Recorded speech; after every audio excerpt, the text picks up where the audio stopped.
ब्रह्म किसको प्राप्त होता है? सरल बुद्धि, जिसकी सरल बुद्धि होती है ना। देखो उसके लिए पुरुषार्थ क्या है कि अंतःकरण को शुद्ध करना है। पहले इससे पहले हमारा कारण और कार्य का चल रहा था ना। कारण पिता, कार्य पुत्र था, है ना। कारण तो है ही है, बाद में पुत्र बनेगा ही बनेगा, ये हमारा चल रहा था। अब हम आगे कर रही हैं कि प्रेरक जीव है कि ब्रह्म है। अब दो तो हो नहीं सकते। हम कहते हैं जीव भी है, ये ब्रह्म भी है, तो वो क्या है? जीव कहें उसको कि हम ब्रह्म कहें? पुत्र ने कहा, पुत्र के क्वेश्चन चल रहे थे ये सारे।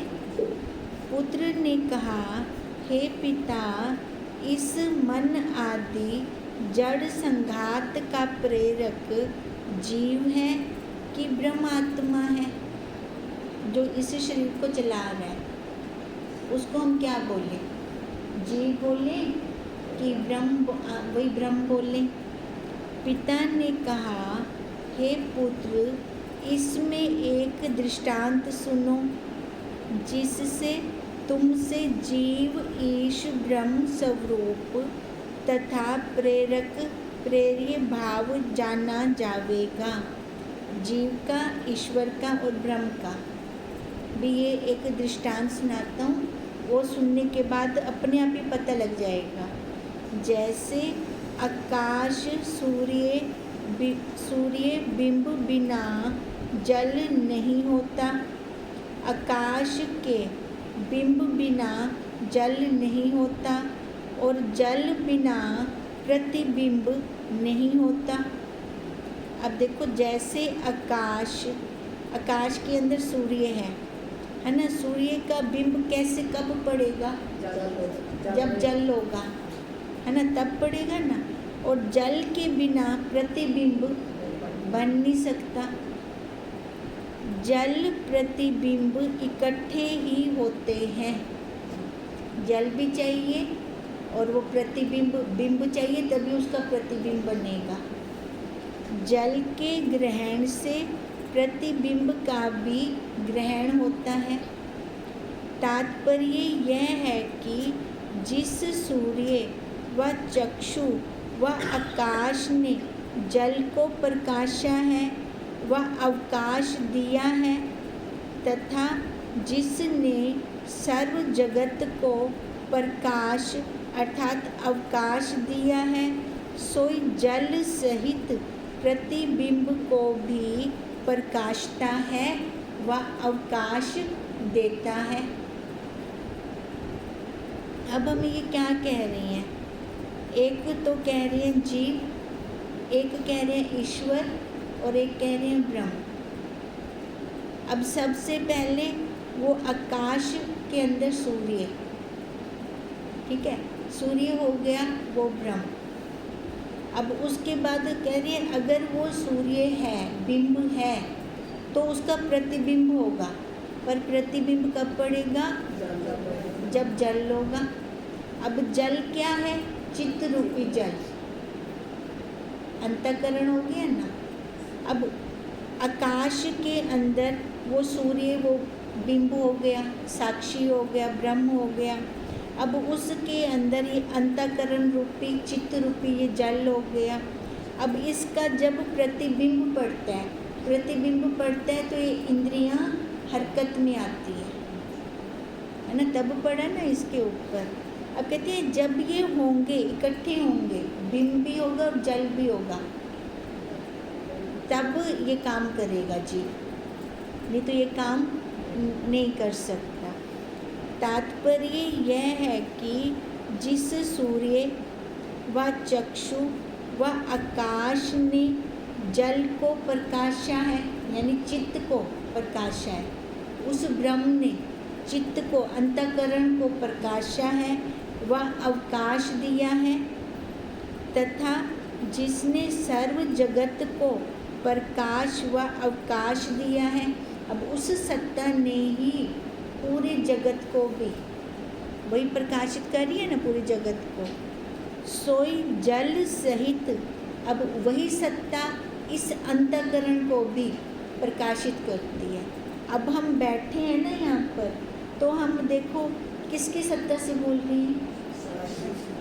साक्षी की सत्ता से। उसकी सत्ता से ही हम ये चर्चा कर रहे हैं ब्रह्म की। अगर वो ना हो तो ये चर्चा भी नहीं होगी।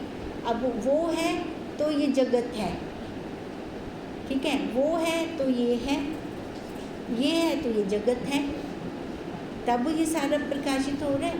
तो इसका क्या मतलब है? सबसे पहले वो साक्षी जल सहित प्रतिबिंब को प्रकाशता है, वह अवकाश देता है, यह दृष्ट सिद्ध है।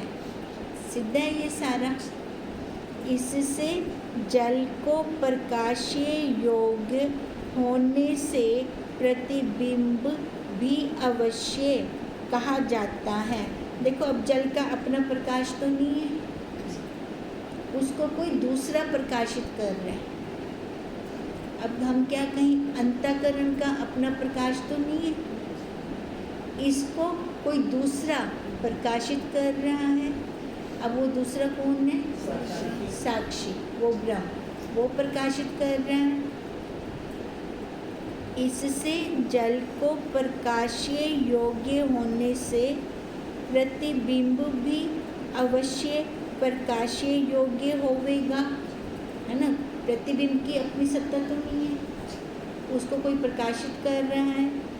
तैसे ही अंतःकरण रूपी जल में व अविद्या अंश में ब्रह्मता रूप सूर्य व आकाश का प्रतिबिंबवत प्रतिबिंब पड़ता है।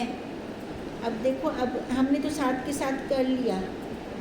अब ये शास्त्रीय भाषा में बोल रही हैं कि अंतःकरण रूपी जल में, वो चित्त रूपी जल हो गया, में अविद्या अंश में, अंतःकरण कैसा है?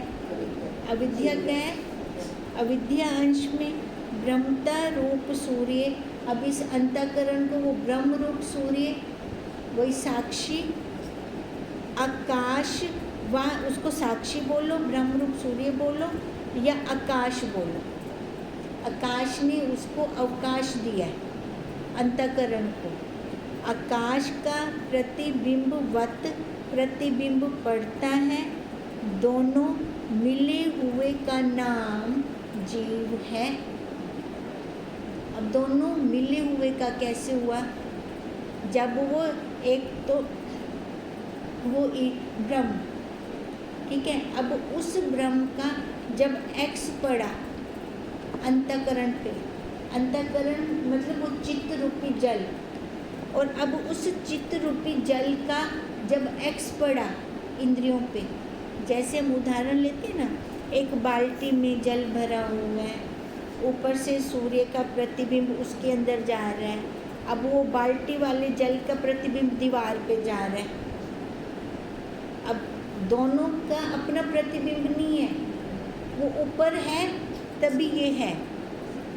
अब ऐसे ही वो साक्षी है तब ये अंतःकरण है, अंतःकरण से इंद्रियां हरकत में काम कर रही हैं, उसका एक्स पे एक्स पड़ा, जैसे बाल्टी वाले जल का एक्स दीवार पे पड़ा, ऐसे ही अंतःकरण रूपी चित्त का जल एक्स इंद्रियों पे पड़ा। अब इंद्रियों पे पड़ा तो ये हिल रही हैं, ये हरकत कर रही हैं। अंतःकरण व अविद्या सहित प्रतिबिंब रूप जीव से भिन्न और कहीं जीव की सिद्धि होती नहीं। अब जीव किसको कहा? पहले तो कहा दोनों मिले हुए का नाम जीव है, जो अंतःकरण के साथ मिल गया उसका नाम जीव है, और बिंब का नाम ईश्वर ब्रह्म, बिंब का नाम ब्रह्म ईश्वर आत्मा है। अंतःकरण व अविद्या सहित प्रतिबिंब रूप जीव से भिन्न और कहीं जीव की सिद्धि होती नहीं। अब जीव की सिद्धि देखो, मिल गया है विषयों के साथ, इंद्रियों के साथ, तब ये जीव है। तो तुम ही कहो, तुम भी शास्त्रज्ञ निज अनुभव वाले हो। अब देखो, अब कह रहे हैं कि अब पुत्र को कह रही हैं, पिता कि अब तू बता, जीव तो किसको कहेगा, है ना। शास्त्र के अनुसार हम जीव किसको कहेंगे? जो इंद्रियों के साथ मिल गया वो जीव है। इससे अंतःकरण सहित प्रतिबिंब वही जीव हुआ। अंतःकरण सहित, अंतःकरण के ऊपर वो पड़ा उसका एक्स पढ़ने से ये संजीव हो गया। संजीव होने से इसने अपने आप को न जाना कि उस बिंब का एक्स है यहाँ पे, वो ना जानकर इसने जाना मैं, अपने आप को मैं मान लिया। अब जो इसने ये मैं माना तो जीव बन गया। तात्पर्य यह है कि त्वम पद का वाच्य अर्थ है त्वम, मैंने तू। अब इसका वाच्य अर्थ लें तो क्या लेंगे? आप मेरे को तू बोलोगे, मैं आपको तू बोलूँगी, है ना। अगर हम उस साक्षी पे जाते हैं वो बोलेंगे मैं। अगर उस साक्षी पे जाते हैं, आप अपने आप को मैं बोलोगे, मैं अपने आप को मैं बोलूँगी। यही पूर्वोत्तक जीव ही जल सहित प्रतिबिंब के गमन आगमन आदिक समान कर्ता भोक्ता परलोक में गमन, पुनः इस लोक में आगमन। अब देखो जीव क्या कर रहा है, एक शरीर त्याग कर दूसरा शरीर ले रहा है, आना जाना चल रहा है लोक और परलोक में उसका।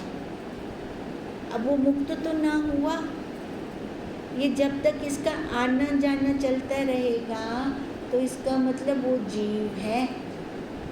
गमन आगमन, ज्ञान अज्ञान, हर्ष शोक, सुख दुख, बंध मोक्ष आदि धर्मों वाला है।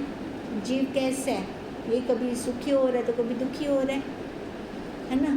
कभी उसके अनुकूल परिस्थिति आ रही है तो कभी प्रतिकूल आ रही है। देखो, अनुकूल प्रतिकूल ज्ञानी को भी आती है, पर वो बंधता नहीं है, वो पर की स्थिति को समझता है, अपने से अलग देखता है उसको। कहते हैं जो जीव है ना, ये इन धर्मों वाला है। कौन से धर्म? ज्ञान अज्ञान, हर्ष शोक, सुख दुख, बंध मोक्ष। तभी तो जो अज्ञानी है उसको इच्छा रहती है कि मोक्षो मोक्षो मोक्षो। ये तो मोक्ष स्वरूप तो स्वयं है। जैसे जल में प्रतिबिंब का लक्ष्य रूप जो सूर्य बिंब है, सो पूर्वोत्तक सर्व सहित प्रतिबिंबों के धर्मों से रहित है।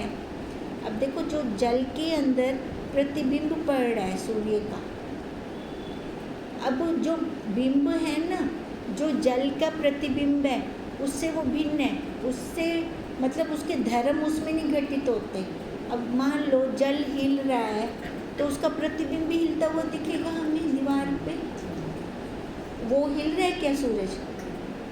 तो मतलब जो प्रतिबिंब के धर्म घट रहे हैं वो उसमें तो नहीं घट रहे।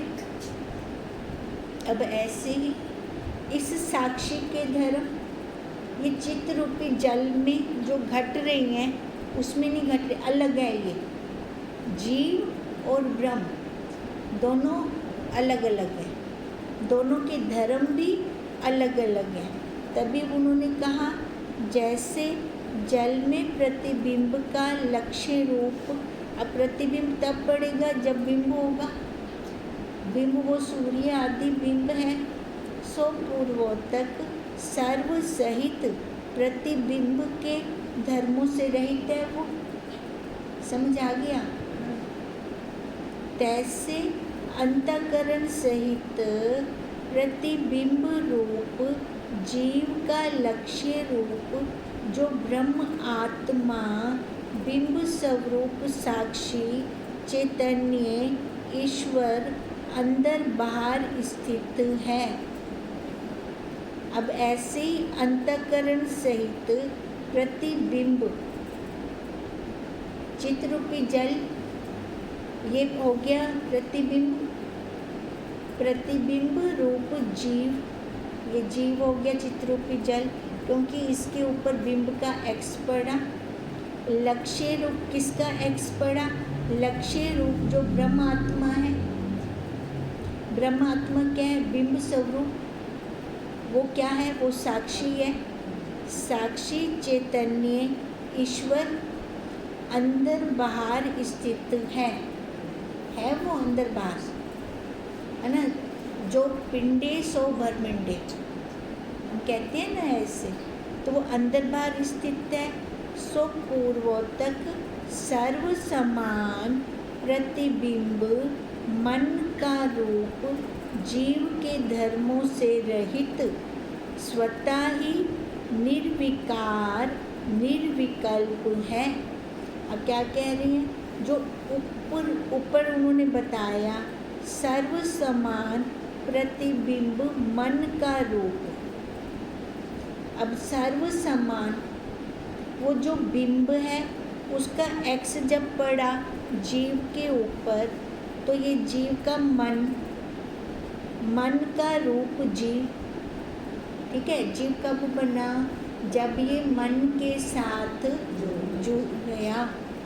मन का रूप जीव के धर्मों से रहित, वो जीव तो नहीं है ना, जो बिंब है वो साक्षी है ना, है ना। मन के धर्मों से रहित है ना, तभी उसको जीव, जो मन के साथ जुड़ गया, मन के धर्मों के सहित हो गया, वो जीव हो गया।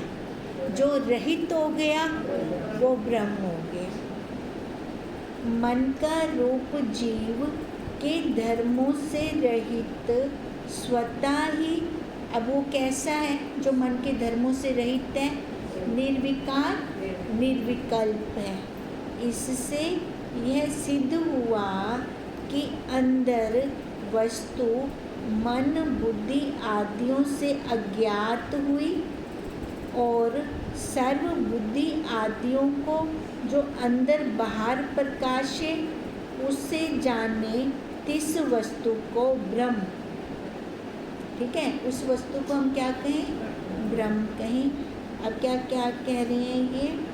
इससे यह सिद्ध हुआ कि अंदर वस्तु मन बुद्धि आदियों से अज्ञात, है ना, जो मन बुद्धियों को भी प्रकाशित कर रही है, ठीक है, उसके अंदर आए मन बुद्धि भी।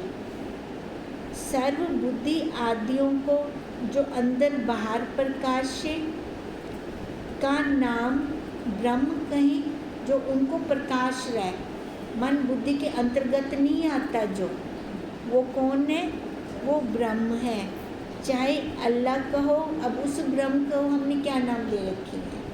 चाहे अल्लाह, खुदा, रहीम, ईश्वर, चाहे नारायण, चाहे कृष्ण, चाहे राम, चाहे अंतर्यामी, चाहे गॉड, चाहे परमात्मा कहीं, चाहे ईश्वर, चाहे आत्मा प्रत्यक कहीं, चाहे पुरुष कहीं, चाहे सत्य चित आनंद कहें।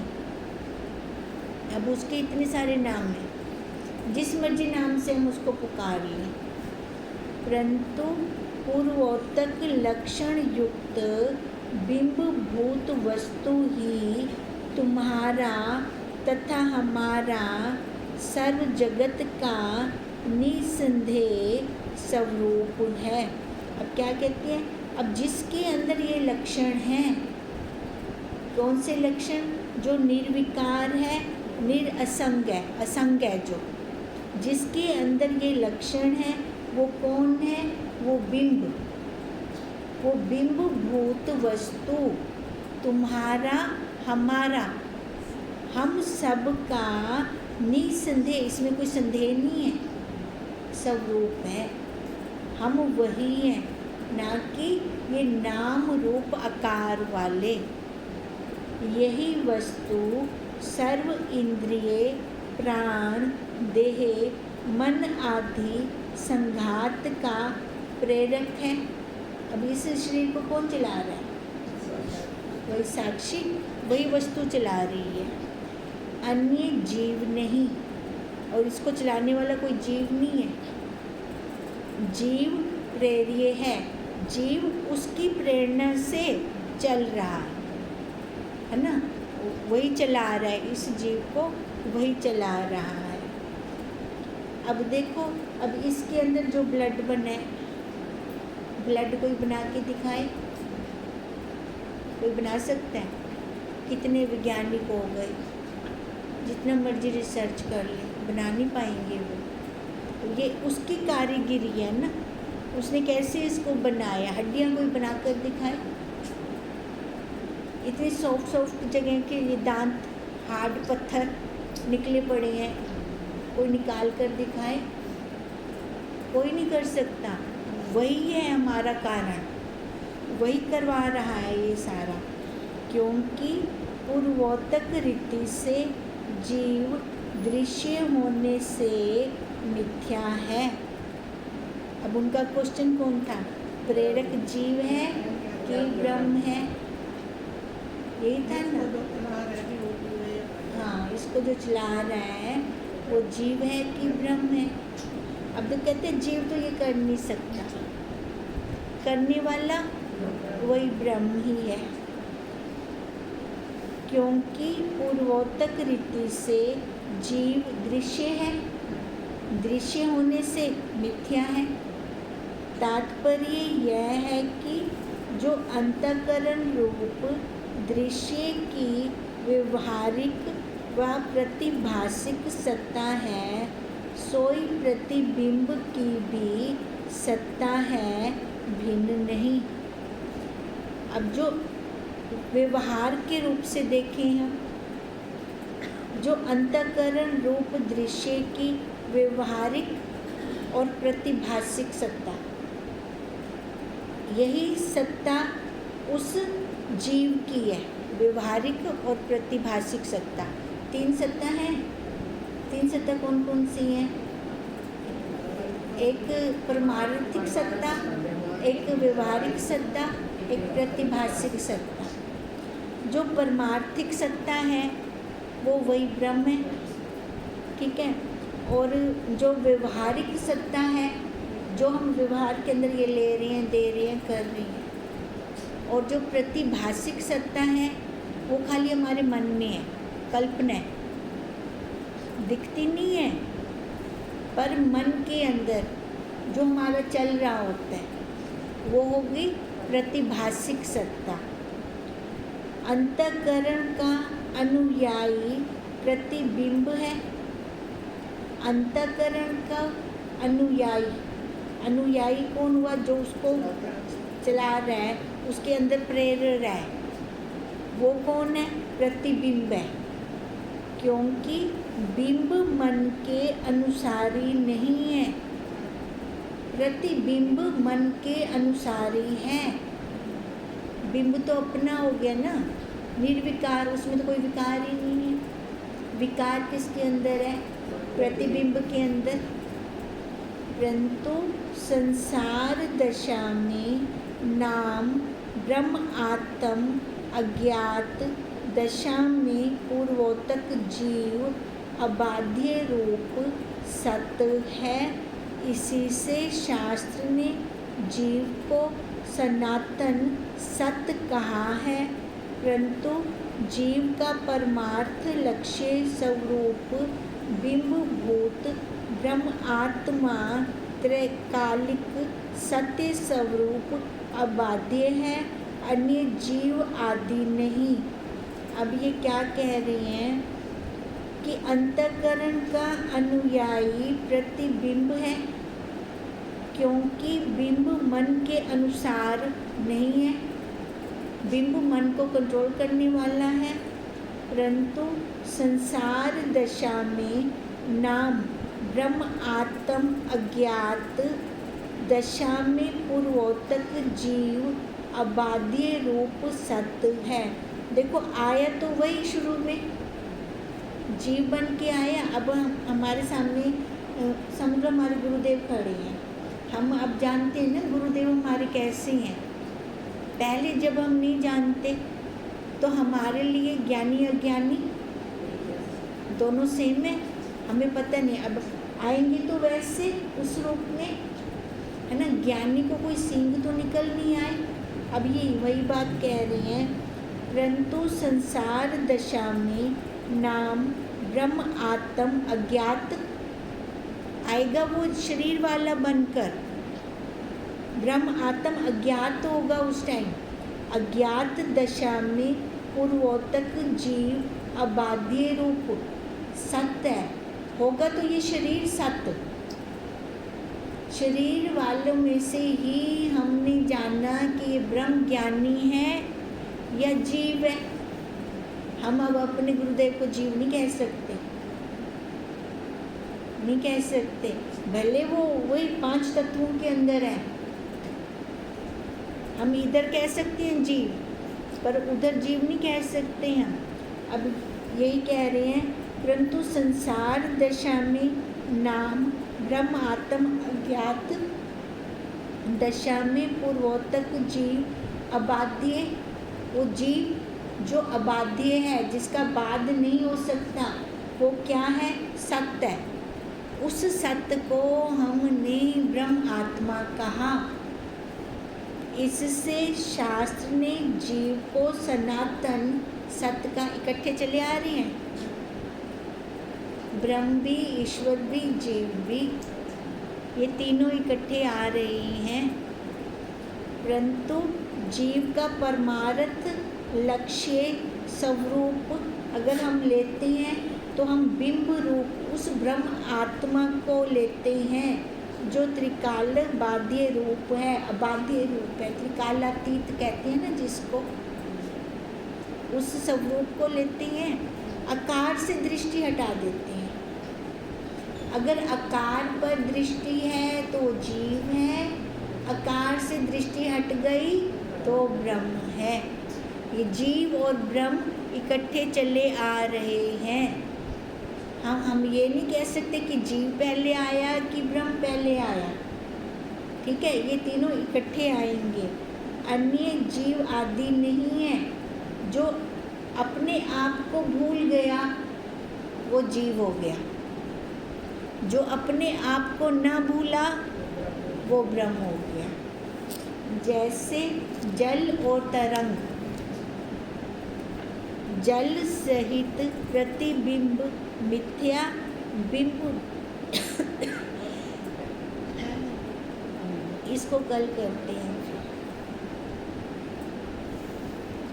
ओम तम नमः